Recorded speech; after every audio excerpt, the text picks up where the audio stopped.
श्री राम। आप सभी का जीवन मंगलमय हो। जो परिस्थितियां विश्व की, देश की, लोगों के जीवन को आहत करने वाली बन रही हैं, जिस तरह से प्रकृति का दोहन हो रहा है, प्रकृति प्रतिकूल होती जा रही है, ऐसे समय में आर्थिक संकट, शारीरिक संकट, प्राकृतिक संकट, ये जो प्राकृतिक संकट और जो आर्थिक संकट है, इसी को भौतिक संकट कहा गया है।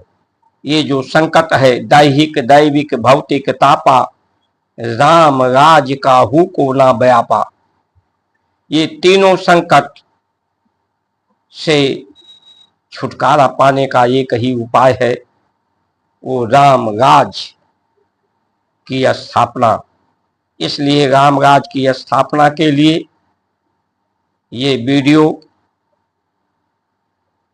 पूरा देखें और इस वीडियो को अधिक से अधिक लोगों तक पहुंचाने के लिए share, subscribe, like, share, follow, comment करें। राम काज के सहयोगी बने, जिससे परमात्मा की कृपा आप सभी को प्राप्त हो, आप सभी की कृपा सभी को प्राप्त हो।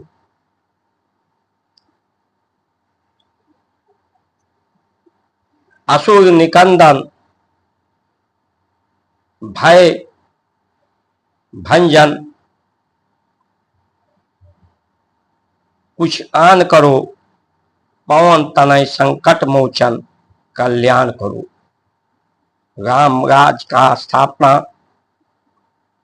राम काज करने पर ही होगा। राम काज के लिए हनुमान जैसा आदर्श सिर्फ ये कहने सुनने तक ही नहीं, धर्म शरीर के अंदर होता है, घर के अंदर होता है, बाहर, घर के बाहर, शरीर के बाहर तो सिर्फ आचरण के रूप में दिखना चाहिए। लेकिन जब यही जलूस बन जाए, प्रदर्शन बन जाए, तो जो जलूस होता है, जलूस विरोध में ही होता है। लेकिन आज धार्मिक जलूस बढ़ गया है। धर्म शरीर के अंदर नहीं, घर के अंदर नहीं, संसार में प्रदर्शन का, सड़क पर जलूस बनकर रह गया है। इसलिए धर्म का वास्तविक लाभ लोगों को नहीं मिल पा रहा है, जीवन का लाभ नहीं मिल पा रहा है। जो मूल धर्म का हेतु है कि ये जीवन है ही क्यों, क्यों हम पैदा ही हुए हैं, इसका कारण क्या है, और इस कारण को पूरा करने का ही आधार है ये जीवन।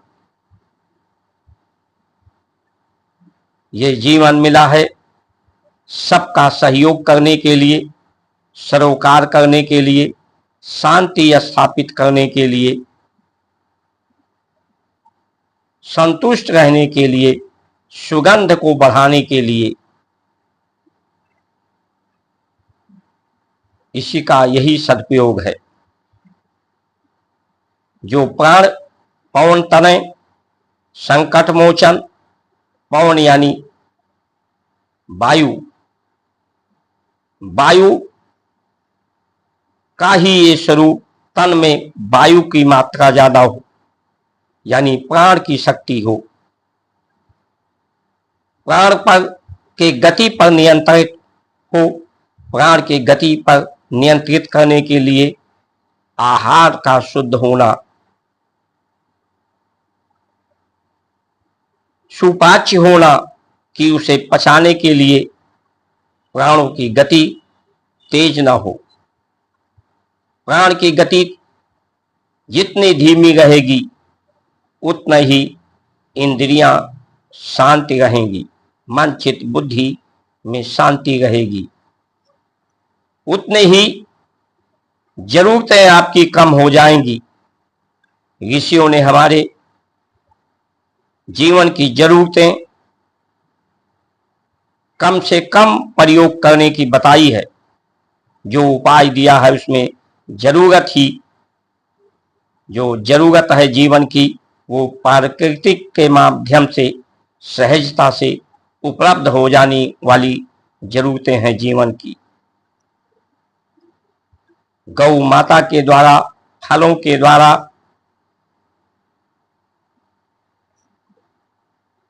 आहार के द्वारा, जिस तरह से बच्चा पेट में होता है मां के गर्भ में, तो उसकी श्वसन क्रिया नहीं होती है, प्राण को की गति उसमें श्वसन के माध्यम से नहीं होती, इसलिए उसे भूख नहीं लगती, उसे प्यास नहीं लगता। लेकिन उसका निरंतर मां के गर्भ में सभी अंग अवयवों का निरंतर विकास होता है। जिस तरह से अजगर है, अजगर का शरीर भी बहुत भारी होता है, विशालकाय प्राणी है, सबसे ज्यादा आयु अजगर की होती है। सांप, ये 7 मिनट में एक बार सांस लेता है, वो छोड़ता है। मछली, जो व्हेल मछली है, समुद्र में पाई जाती है, इनका भी शरीर विशालकाय होता है। ये भी जो प्राण है श्वसन से नहीं करती, ये गलफड़ों के माध्यम से ऑक्सीजन को सोख लेती हैं। वही विधि हमारे ऋषियों ने कहा, धर्म का मतलब ही यही है कि हम धारण करें। धारण यानी रोम छिद्रों के द्वारा, ये शरीर में जो बाल हैं इनके द्वारा, जो इनमें चुंबकत्व है, गुरुत्वाकर्षण है, इनके द्वारा अधिक से अधिक ऊर्जा को हम शोषित करें। प्राण की गति से, श्वसन के माध्यम से उस प्राण को हम ग्रहण ना करें। आहार के माध्यम से हम उस ऊर्जा को कम से कम ग्रहण करें, तो उसमें ना ज्यादा हमें कपड़े की जरूरत है, क्योंकि शरीर जितना खुला रहेगा, नंगा रहेगा, इस पर उतने अधिक बाल रोम छिद्र रहेंगे, उस ऊर्जा को सोख पाएंगे। और प्रकृति की जो प्रतिकूलता है, परिवर्तन है जलवायु का, उसका भी विपरीत प्रभाव हमारे में नहीं होगा। शरीर के अंदर नियंत्रित करके प्राणों को जब मथा जाएगा, तो इसमें प्रकाश तत्व पैदा होंगे। प्रकाश ही सभी ऊर्जा को जन्म देता है। उस तरह से भी बाहरी ऊर्जा को हमें आहार लेते हैं, उसे ग्रहण करते हैं, और जो स्वतः धारण हो जाता है, शोषित हो जाता है, उसे धर्म कहते हैं। धर्म के बढ़ने से, शक्ति के बढ़ने से, सामर्थ्य के बढ़ने से,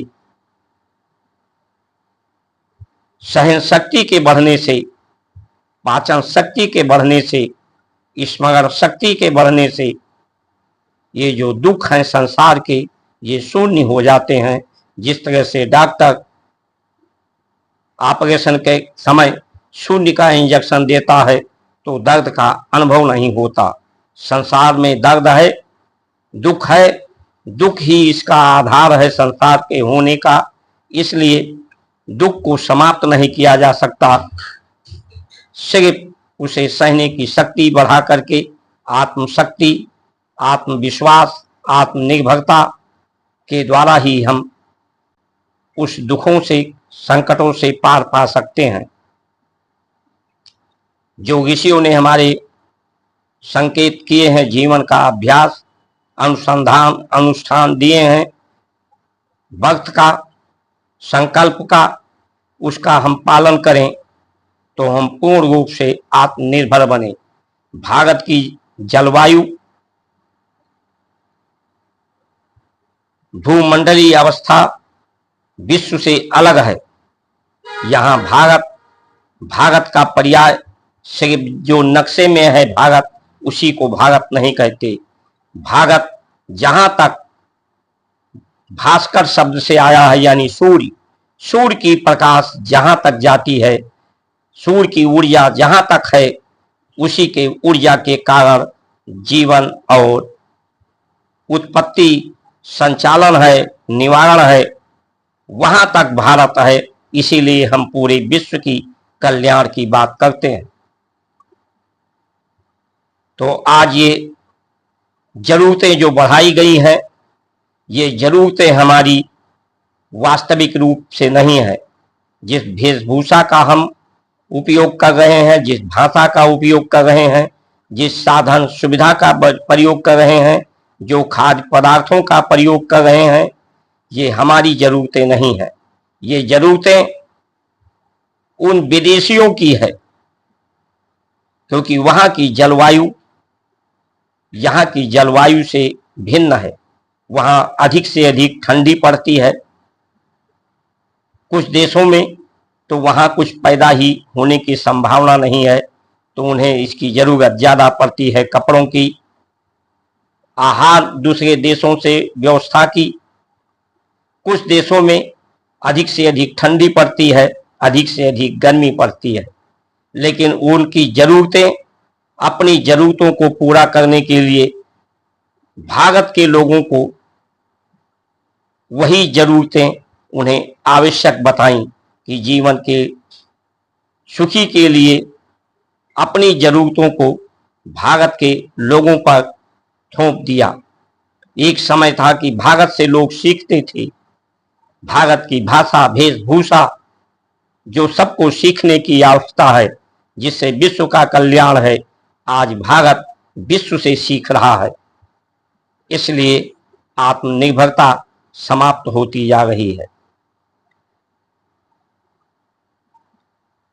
अगर हम भारत के परंपराओं के अनुसार जीवन का जिए तो सब शिष्टाचार, सदाचार होगा, आत्मविश्वास बढ़ेगी, आत्म शांति प्राप्त होगी सबको। और ये जो भारत माता के नाजायज संतानें हैं,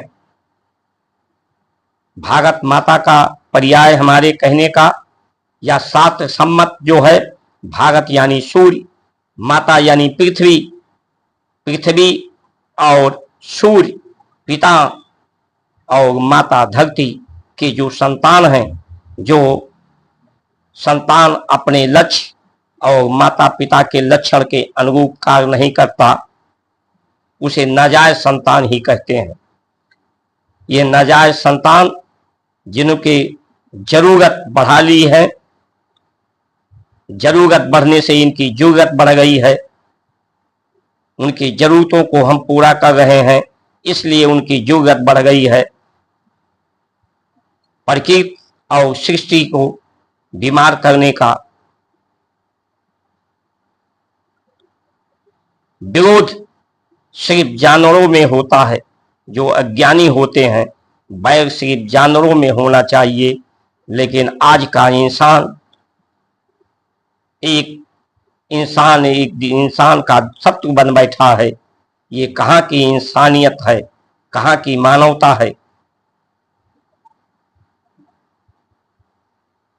तो ये जो परिस्थितियां हैं, इन परिस्थितियों से हमें उबरना होगा और इन भारत माता के नाजायज संतानों को जो नाजायज लाभ, धन का आर्थिक लाभ मिलता है, ये लाभ इनको ना मिले, इनके आयात पूरा बंद हो जाए।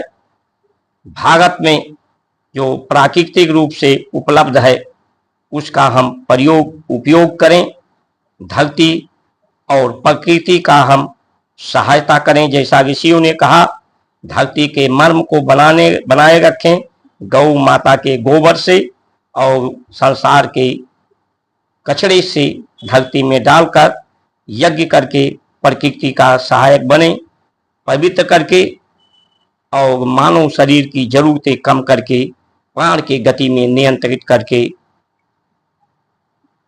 हम राम काज के सहायक बने। कि सब जगह सुख हो, शांति हो, कल्याण हो, समृद्धि हो। कुछ खोने से संसार का नियम गति है, कुछ खोकर ही पाना है। तो ये खोना इंद्रियों की जो क्षणिक सुख है, इंद्रियों के सुख को, क्षणिक सुख को खोकर निरंतर सुख को प्राप्त करना है। इंद्रियों के गुलामी पर नियंत्रित करके और जीवन को इन सदाचार को स्थापित करने के लिए जीवन को, शरीर को अर्पित करना पड़े तो श्रेष्ठता प्राप्त होती है। इन्हीं वचनों के साथ आप सभी का सुमंगल कामना करते हुए जय श्री राम।